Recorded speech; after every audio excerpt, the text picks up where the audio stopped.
Hello, this is Paranormal Girl, and today I'm going to continue with my Native American healing part 2. The Sun Dance. The Sun Dance is a predominant tribal ceremony of Great Plains Indians. Although it is practiced by numerous tribes today as a prayer for life, world renewal, and thanksgiving. On a personal level, someone may dance to pray for a relative or a friend, or to determine their place in the universe, while on a larger scale, the sun dance serves the tribe and the earth. Indigenous people believe that unless the sun dance is performed each year, the earth will lose touch with the creative power of the universe, thereby losing its ability to regenerate. The sun dance was outlawed in the latter part of the 19th century, partly because certain tribes inflicted self-torture as part of the ceremony, which settlers found gruesome, and partially as part of a grand attempt to westernize Indians by forbidding them to engage in their ceremonies and speak their language. Sometimes the dance were performed when reservation agents were lax and chose to look the other way. But as a rule, younger generations were not being introduced to the sun dance and other sacred rituals, and a rich cultural heritage was becoming extinct. Then, in the 1930s, the sun dance was relearned and practiced once again. Michael Fitzgerald, an adopted member of the Yellowtail family of the Crow tribe, an author of Yellowtail Crow Medicine Man and Sun Dance Chief, related this story to me. A man by the name of John Trujillo was walking in the mountains while on a vision quest when he was struck by lightning. At that moment, the great spirit of the mountain, to Trujillo, had carefully explained to him different healing ceremonies and medicines. 3 days later, Trujillo noticed himself walking through a rock and then saw himself lying on the floor of a cave. He lay down in his body and awoke, realizing that he had been in his spirit all this time, not his physical body. Trujillo was given explicit instructions to follow for a year's time. He was told to pray, to go on a vision quest, and not to practice his medicine power. Afterwards, Trujillo was able to call upon the spirits of the medicine fathers whenever someone was in need of help, and was the vehicle for many miraculous healings. The first healing was especially dramatic, involving a man who had been shot twice, just above the heart. The doctors of this time were not skillful enough to perform such a delicate operation, but Trujillo prayed for the man and sprinkled the wound with a sacred powder called lightning root. The next day, the bullets worked themselves out and were lying beneath the man. The patient fully recovered and lived many more healthy years. While the herbs played a role, Trujillo credited the man's survival to the spirits who had responded to his prayers. Trujillo became a prominent in his tribe as a result of the incident and was asked to reinstate the sun dance as the Shoshone Reservation. In 1941, he was invited to the Crow Reservation to teach the sun dance, which had also been lost due to generations of the U.S. government Indian policy. Since this new version differed from the original dance, the Crows called the ceremony the Crow Shoshone Sun Dance. The tribes learned that the sun dance consisted of various elements. There was the ritual of the sacred pipe, the purification ceremony, monthly prayer ceremonies, and a yearly ritual. The sun dance chief offers the prayers from the sacred pipe to the 4 directions, as well as the earth and the sky on a daily basis. The purification ceremony is performed before the sun dance and again afterwards.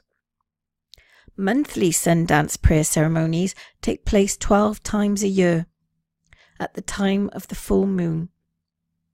During this ceremony, 2 medicine bundles are opened, and ritual objects are taken out and placed on the elk skin in the middle of the floor. Heated coals are brought into the lodge, incense is placed on the fire, and special songs are sung to help carry the prayers of the smoke to the settler world. At the end of the ceremony, people in the audience come forth to be healed. Animal instruments such as eagle feathers and otter skins are used. Fitzgerald notes that a great spiritual leader, Yellowtail, used a hollowed-out horn as a spiked horn elk of his primary method of healing. Blowing on a patient's back with the horn created a terribly shrill sound, but resulted in many miraculous cures and protection against danger. In one instance, a prominent American Indian was sent to Vietnam and was shot at close range by the Viet Cong. Although the bullet tore through his t-shirt, it did not penetrate him. During the healings, the medicine man prays over the patient, touching him or her with the animal instrument. The bad spirits are taken into the prop and then cast into the wind. Sometimes herbs are given to the patient to alleviate simple symptoms such as mentioned earlier. The essential cure is through prayer. The medicine man calls forth spiritual entities to enter the physical world in order to cure the patient. In addition to the 12 monthly ceremonies, there is 3 to 4 day sun dance that takes place each summer, usually in July. The preparation is too detailed to describe here, but involves building a lodge from a large cottonwood tree with a forked branch in the middle. 12 upright poles are placed about 13 paces from the centre pole in a circular fashion, with rafter poles connecting to the outside of the circle to the inner pole. From an aerial view, this appears as a wagon wheel with a hub in its centre. This symbolizes the tribe on the outside of the circle, trying to find their way straight to the centre. Fitzgerald told me about the preparations for the Crow Sun Dance, where the dancers greet each sunrise with sacred songs. Then the medicine man prays on behalf of the tribe, the world, and all creation. Throughout the day, 100 or more tribe members may dance to the drumbeat, which represents the heart of the universe. The dancers fast for the duration of the ceremony. All their time is spent praying to the Creator and dancing toward and away from the center pole. The ceremony is brutal and causes many dancers to collapse, what Indians call taking a fall.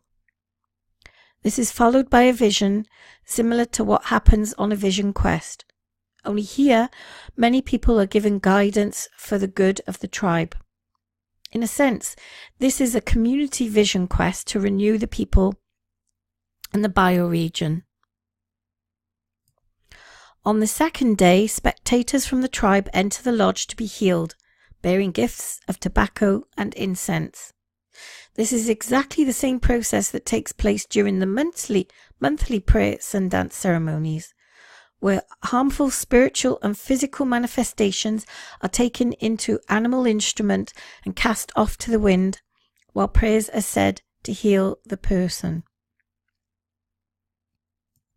Sundance ceremonies typically end with a purification ceremony so that the tribe members can re-enter the world refreshed and regenerated. Fitzgerald notes that this ritual is as concrete as it is symbolic, and it was related to me at a time when he was in a purification lodge with Yellowtail. While praying, Yellowtail suddenly threw a scoop of water into the very hot volcanic rocks. The force of 212-degree steam knocked Fitzgerald down. He equated the feeling to that of an egg that sizzles when dropped into a skillet. Yellowtail continued to pray and then asked Fitzgerald if he was all right. Fitzgerald leaned up onto his elbow to assure Yellowtail that he was fine, feeling too embarrassed to admit that he was thrown onto the ground. At that moment, Fitzgerald realized that this was more than a symbolic death. This was an element of pure suffering accompanying his ceremony of death and renewal. The dual meaning of this ritual is also expressed by Yellowtail, who says, when water is thrown onto the rocks, the heat does not merely cleanse us from the outside. It also goes all the way into our hearts. We know that we must suffer the ordeal of the heat in order to purify ourselves. In that way, we re-emerge from the sweat lodge at the end of the ceremony as two new men who have been shown the light of wisdom of our spiritual heritage for the first time. This allows us to participate in all of our daily tasks with the fresh remembrance of our position on earth and our continuous obligation to walk on this earth in accordance with the sacred ways. Sandra Fraser, healed through the Sundance. Sandra Fraser from the Cheyenne River Reservation attributes her recovery from cancer to the power of traditional ceremonies. In 1990, the doctors told me that I had female cancer. By the time I was diagnosed, the doctors thought it had spread and they scheduled me for surgery. I have a good friend named Dorothy living at Standing Rock Reservation. She asked me if I could sponsor a sweat lodge ceremony for me. I said that she could. So she had a sweat lodge ceremony and prayed for me. Right after that, there was to be a Sundance on the Standing Rock Reservation. Dorothy asked the Sundance leader if I could be taken to the tree. He said that I could, since my bleeding was not from a regular menstrual period. So I went to the Sundance, and they took me up to the tree where I prayed for my health.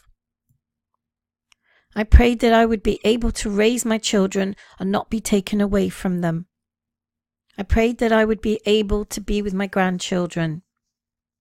Afterwards, I went through the surgery and there were no problems at all, absolutely none. I really believed it was because I had gone to the sweat lodge and I had gone to the Sundance where the Sundancers prayed for me. A year later, I went back to the Sundance and did what they call a Wopella, a Thanksgiving. What I did was feed the people with traditional food. The next year, my youngest daughter was pregnant.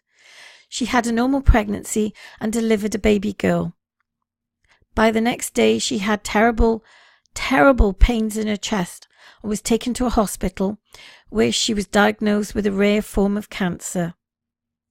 The placenta cells travelled and grew into her body cavity, her female parts, and her lungs, but unfortunately they hadn't grown in her brain. She immediately started on chemotherapy. As soon as the cancer was diagnosed, I contacted my family and they immediately went into ceremony. At the time she had cancer, there were ceremonies for her. At the same time, there were prayers all around the world for my daughter. I sincerely believe that my daughter was cured of that cancer because of prayer and medicine. I sincerely believe in these ways. I know they work. The naming ceremony.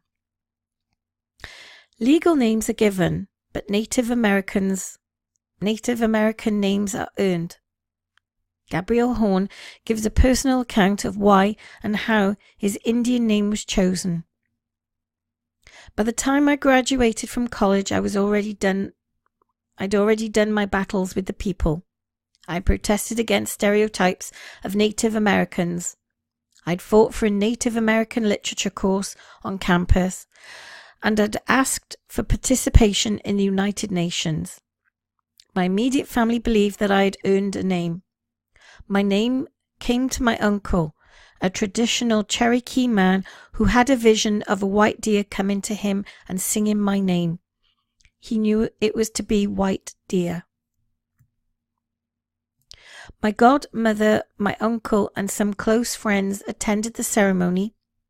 A pipe was filled with tobacco and offered to each direction as they called out my name. They called it out to the east, the south, the west, and the north. They called it out to the sky and to the earth. They called it out to the plants. They called it out to the animals. In other words, it was introduced to the universe as White Deer. That was my rebirth. In a sense, I was born again Indian at that point. Receiving a new name was a healing experience. I was now completely comfortable with my Indian identity, whereas before I felt fragmented, not totally in touch with who I was. Name changes can be physically as well as psychologically healing. Sometime later, White Deer became ill, and a longer name was the solution. I had gotten very sick and was near death.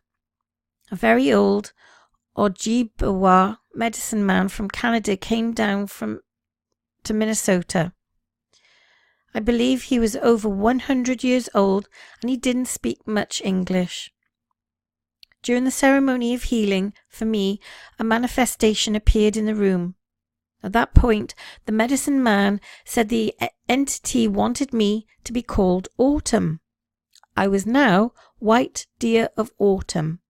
The ceremony ended and my sickness was healed.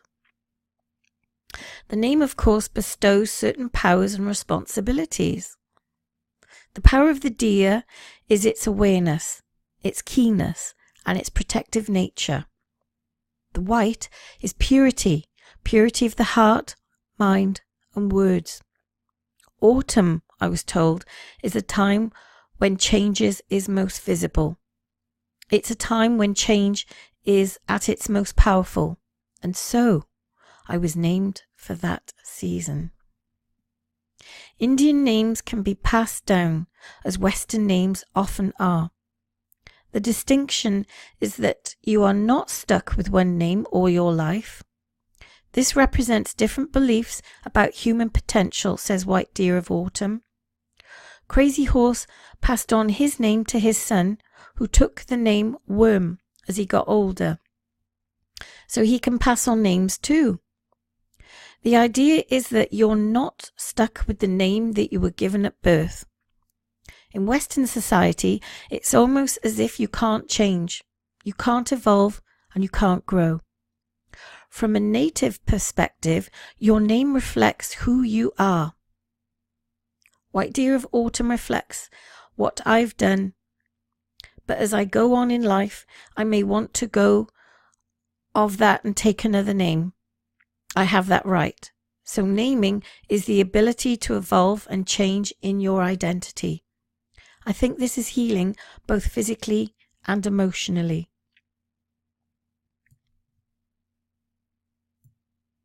Smudging. Smudging is a common practice among Native Americans for the cleansing of energy through the burning of sage, tobacco, and sweetgrass. John Joseph says these substances emit certain smells that are pleasing to the Great Spirit. Sweetgrass grows high in the Rocky Mountains and is known as the grass that never dies. It is a gift from the Creator and one that has great smells for reminding us of the mountains and the open air. Sage is the cleanest smell of the desert, and it is also given to us by the Creator. Tobacco is yet another gift. Our thoughts and prayers are carried on its smoke. It is a visual representation of our thoughts and prayers being carried, more so because it carries the two great smells of the mountain and the desert. The smudging itself is performed by mixing the sweetgrass, sage and tobacco in a bowl, usually in an abalone shell, burning the ingredients and then blowing or fanning the smoke over a person. Often an eagle feather fan is used, as Native Americans believe that the prayers and thoughts contained in the smoke are carried to the Creator on the wings of eagles, which fly the highest and are in direct communication with the Creator. Smudging plays a central role in traditional healing ceremonies because it's believed that once negative energies are cleared out, a sense of peace and relaxation take over, putting spiritual difficulties to rest. Joseph explains why this aspect of healing is so important.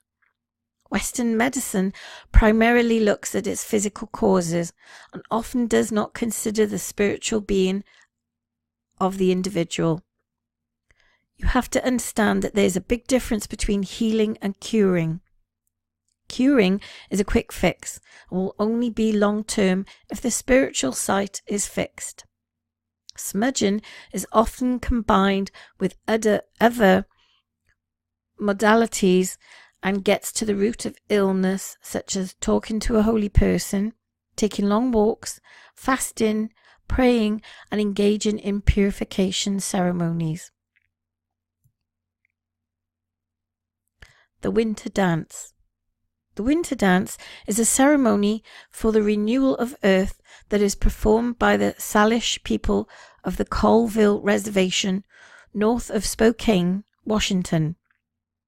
John Grimm, a religious historian from the adoptive member of the Crow Indian family and the author of the Holy Person Patterns of Religious Healing Among the Ojibwe Indians, attends the winter dance each year and explained the ritual to me.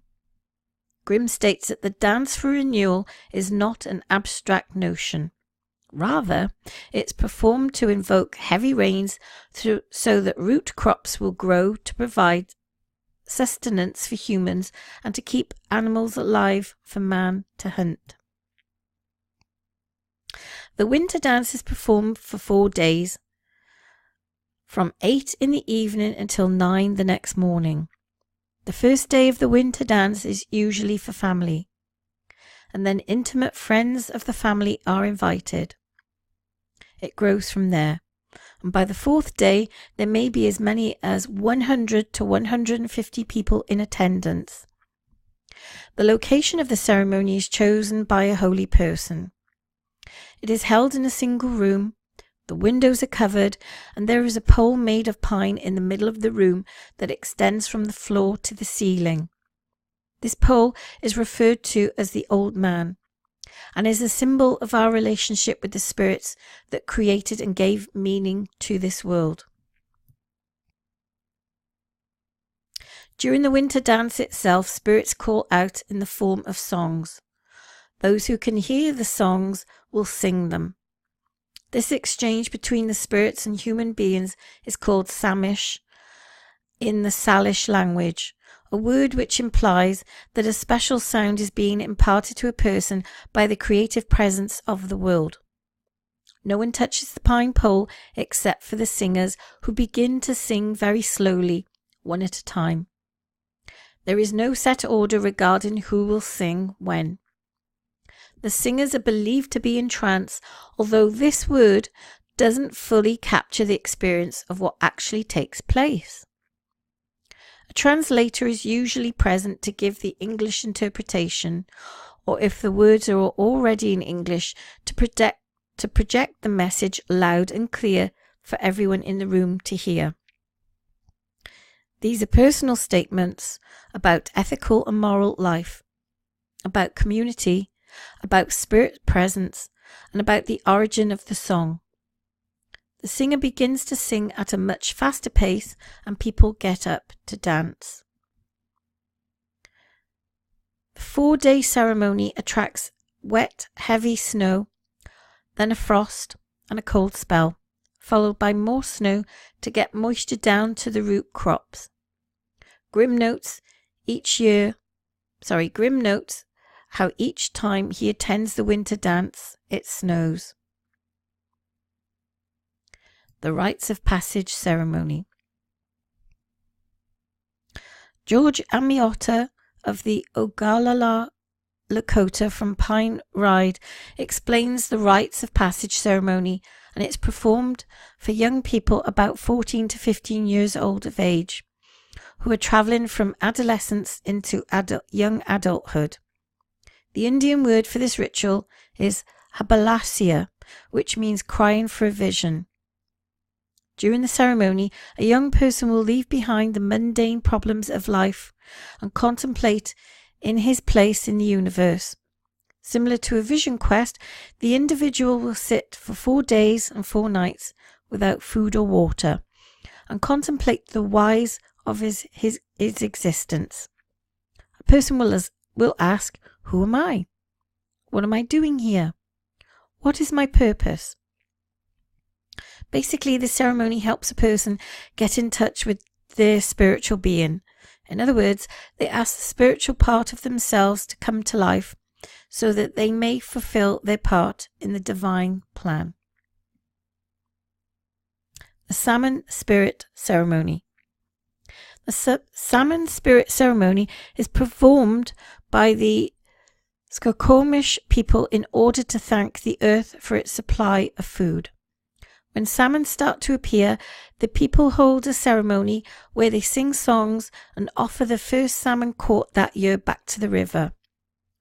The ceremony is similar to saying a prayer before eating. The Uweep Ceremony. This is a little-known healing ceremony performed by only a few medicine people in South Dakota. During the Uweep ceremony, the leader will travel into a spiritual dimension where the past, present and future are available to him or her. When working with a sick individual, this allows the medicine person to make a diagnosis and see what needs to be done. The Making of Relations Ceremony. Loneliness is one of the worst feelings we can experience, and, unfortunately, a common theme of modern times. Native Americans use the Making of Relations ceremony to overcome alienation and to create a sense of community and continuity among people. Ben First Eagle, a Watatomi, and a Choctaw Indian from the Black Hills of South Dakota, explains how and why the ceremony is performed. This is a ritual we have for making a new relation. To Native Americans, the worst thing you can call a person is an orphan. It means that the person is disconnected and they have no relations, so they have no bloodline. These things happen in the past. The mother and father would be killed or disease would take them, and they happen today. In this ceremony, another family or group takes in a young person who has been left alone, or can be of a middle-aged person or someone older. Age doesn't matter. Anyone who loses their relatives can participate in this ritual. Another family will say, "This one is pitiful. We need to help. So let's make this one our aunt, our brother, our sister, nephew, niece, grandson or granddaughter."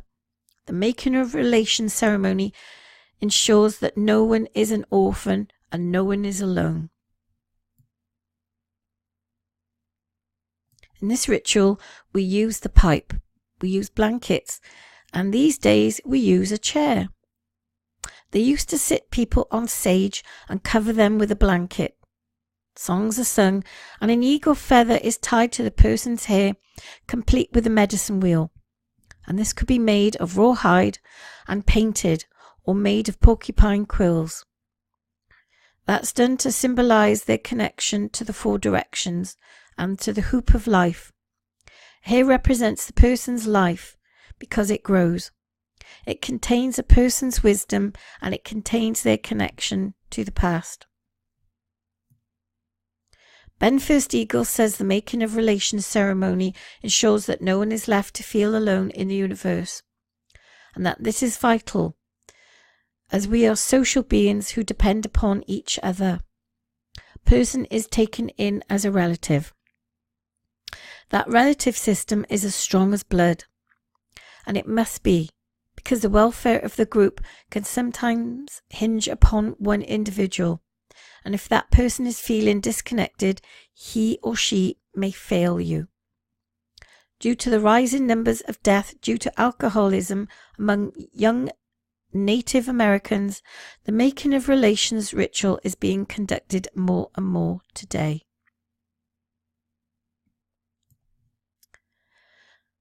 The sounds like arduous ceremony. This is a ceremony for giving away possessions of a loved one who has recently died. When a husband, wife, or other close family member passes on, the living relative gathers together the departed belongings and decides who can use what. This process takes approximately a year and is done with the help of others. At the end of this time, friends and relatives gather together for the actual giving away of belongings. If a woman survives her husband, she may give away her husband's fishing pole or gun to a nephew or brother-in-law who has always admired that possession and who can use it. She will also give away items to the people who helped her gather these belongings together. Eagle Man explains that giving is a natural part of an Indian's nature. In the old days, Indians would always give things away. When they were out in the plains, hunting buffalo, we had everything we needed, and we considered ourselves wealthy. Of course, wealth is just a matter of how you see it. We thought you were quite wealthy if you were well fed and free, with a good horse underneath you. If you were able to provide for your own offspring and mates, you were wealthy. In modern times, many Indians live in houses and accumulate certain things. They feel that they can give these things away when a person dies.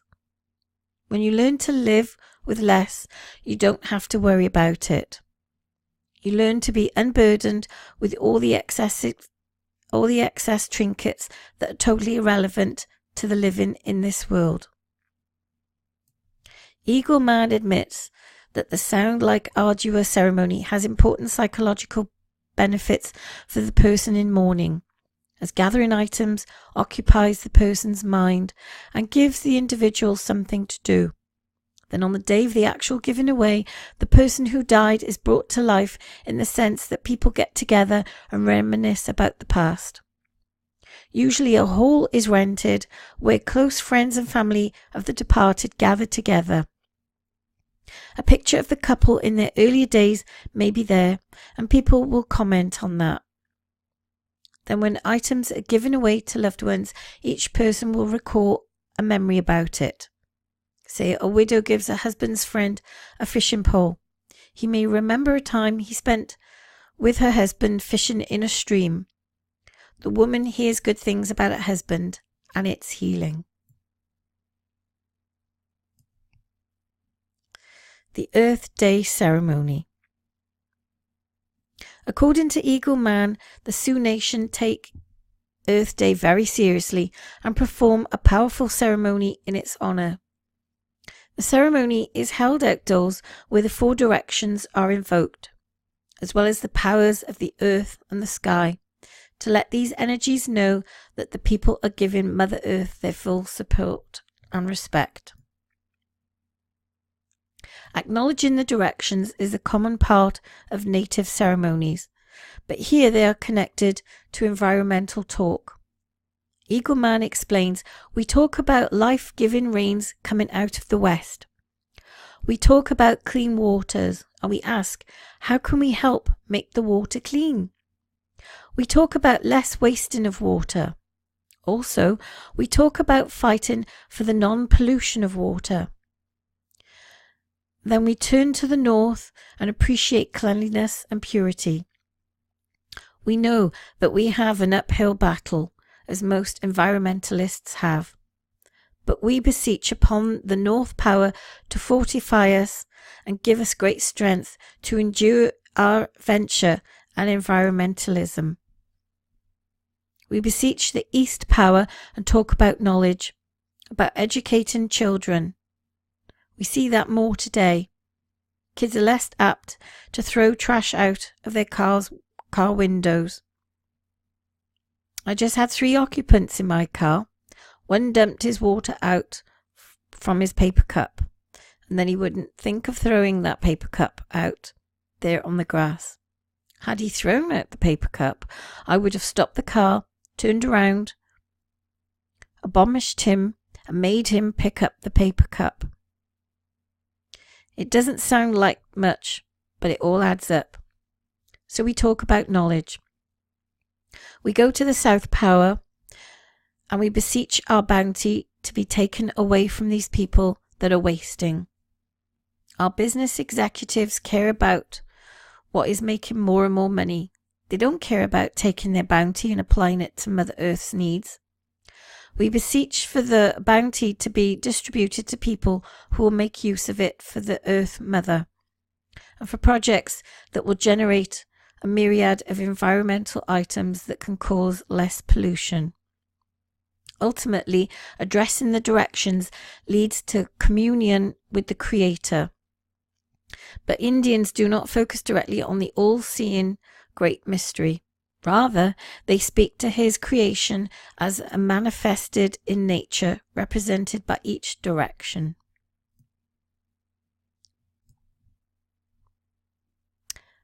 The Medawiwan ceremony.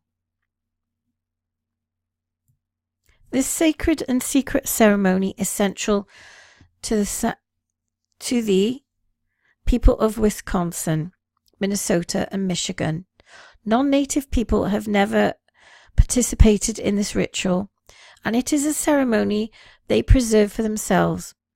It is integral to their identity as a people. In earlier times, the ceremony was practiced by other groups, such as the Ojibwe and the Chippewa, but due to the oppression and persecution, it became extinct in these cultures.